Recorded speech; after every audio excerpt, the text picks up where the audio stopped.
Hey, it's Ryan J. Downey with Alternative Press, APTV. We are still here at Louder Than Life in Louisville, Kentucky. This guy probably looks familiar to anyone who is bothering to watch anything AP related. You may recognize him from the cover of our magazine a couple months ago. That's me. How's it going, sir? Good, how are you? I'm well. Good. Your record did phenomenally well, and it's been a long time coming, and I would imagine the gestation process of knowing that you were going to be taking some creative risks and really like putting yourself out there, it's got to feel somewhat freeing now to have it out and have people responding to it well. Yeah, totally. No one's turning their backs and bolting on the band. Everyone's excited about it, so that's got to be kind of a phew. Yeah, it's good. I mean, it's always like, as much as you write the music for yourself, and you know, we never wrote music for fans. I'd be lying if I said you don't worry what people are how they're gonna react to it. You know, you want to keep everyone happy as much as you want to do what you want to do. And I think this time we really did just go full on with what we wanted to do and not really make any compromises. So yeah, it's definitely cool for it to be out there and for the reaction to be so overwhelmingly positive. Yeah. When you see, obviously, because I know you're active on social media, what are some of the most common things that you're hearing? I'm not sure. I think the thing I picked up most on is that everyone's favourite song is a different song off the album. There isn't one song on the album that someone doesn't say it's a favourite, whether it's like What You Need or Blasphemy or Doomed. It's just, and we never got that with Sempiter, you know what I mean? Like, there was the clear fan favourites, and like, we knew what we needed to play live, but now everyone's like telling us we need to play every song, and we're like, what are we going to do? That's a great problem to have. It is good, because I never knew how people would react to songs like Doomed or Blasphemy, you know? Like, I didn't know if people would like stuff at that slower tempo, and it's the most, I guess, far removed thing from Bim Horizon. So yeah, it's just cool to see people like really responding to those really different songs really positively. To the matter is, well, I do think that art has a significant role to play in our society and in our culture, and not necessarily in a way where it's, of course, there's like political bands and political punk and political hip hop and whatever, but I think even just in terms of the ability that art has to move people and connect with you emotionally totally. And push things forward. And it seems like that's a role that someone like yourself has, taken to pretty well. Potentially. I guess I like the commentary on it rather than the solution, because I think I'd be a very miserable and upset person if I got too deep into that. But, you know, like, I don't know if you saw like Dismaland, what Banksy did over in England and stuff. Yeah. I think that's perfect example of what you're saying. It's more of a... That was very cool, and I just read that he's actually opening it up for refugees and immigrants to come live in it right now, which was just like, that's the natural next awesome step of that. Yeah, I like like you say, like the art talking about, you know, it's got like the Princess Di and stuff like that, and it's commentating on the state of the world today, you know what I mean, but it's not really doing anything but saying that, and sometimes that's just the best way of dealing with this stuff is just, I don't know, having some kind of outlet to, like, I don't know, see the beauty in it all. Almost sort of like the difference between you're raising the questions and you're talking about the concerns of the day that are out there, but you're not preaching at people, and you're not presenting answers. You're just saying these are the questions, these are the problems. Exactly. I respect the people that do, but I think they have such, like, people like Russell Brand and stuff, they have such a hard time on their hand, because when you've got that much to say, you're going to come off looking like a cunt a lot of the time, as well as having good points, you know what I mean? The amount of times I've seen him talk and I go, yeah, he knows what he's on about, and then I see him saying something else, and I'm just like, you don't have a clue.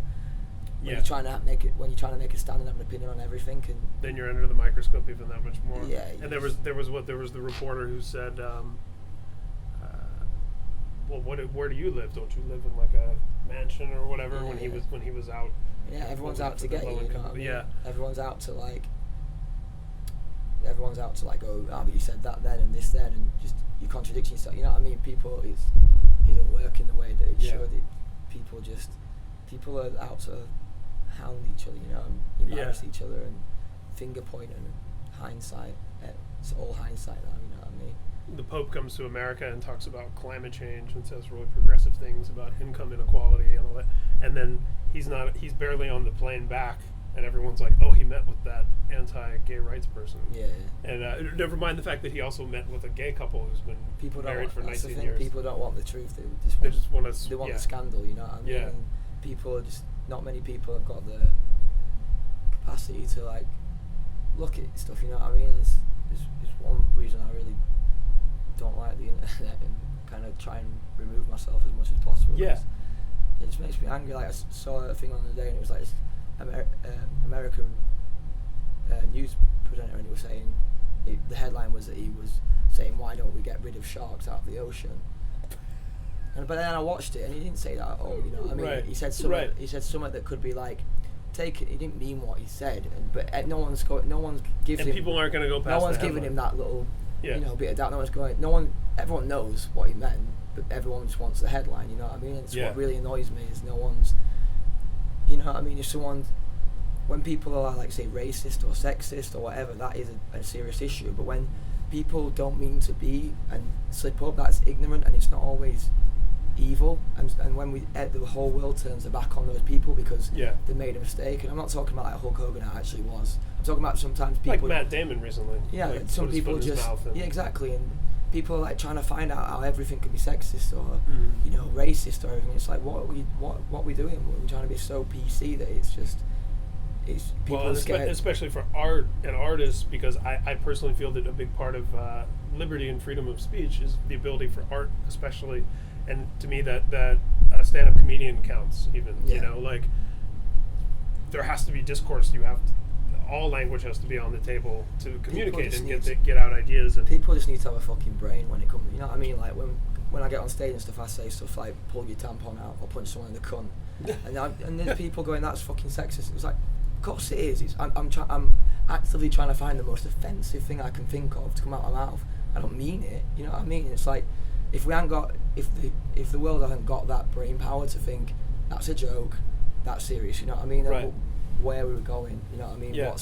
What's the point in freedom of speech or the internet or anything if people can't differentiate, a joke from fucking what's serious? Yeah. It's just, it's just getting out of hand. Well, that's part of your whole presentation of what you're putting forth in the Bring Me performance, the overall, the vibe and the energy. And totally, yeah. Yeah, I mean, you're English, and I remember when Oasis, at like the height of their fame in America, played the MTV VMA Awards, and it was like, I couldn't even tell you who else played that year, but it was just a bunch of like glossy pop, like manufactured bullshit. And Oasis comes out, and Liam's drinking beer on stage, and he's spitting on the audience, and he's just doing his thing where he's standing there looking really indifferent.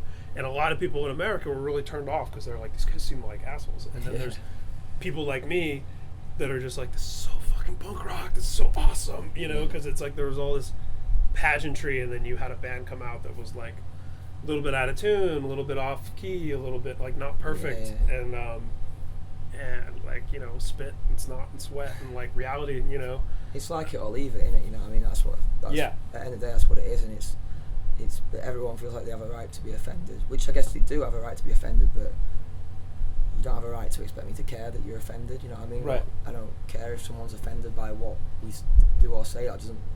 What happens after that? They're offended. That's it. You know what I mean?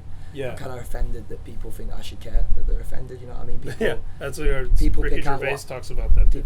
People pick out what I say in interviews about like how I dealt with my drug addiction and how I overcome it and how I talk about depression and stuff. And people say, "Oh, how dare you say like depression's romantic and stuff?" That people are suffering with that all the time. And I'm like, I'm not talking about I'm talking about how I personally dealt with it. You know what I mean? It's like people saying think before you talk and stuff, and it's just like, it's just crazy that people think they've got a right to tell me how I should talk about the same people that will say think for yourself and yet expect you to give a pre-programmed canned answer to everything. They want to say what's in line with what their experiences are. You know what I mean? Like, how dare you say like drug addiction's not a disease, it is a disease. I'm telling you it's not. You know what I mean? That's what I think. It's just I guess that's the bad stuff that comes with the internet. You know what I mean? Everyone thinks they've got like a podium to say exactly what they think, and it's sometimes just like. But it's often just groupthink.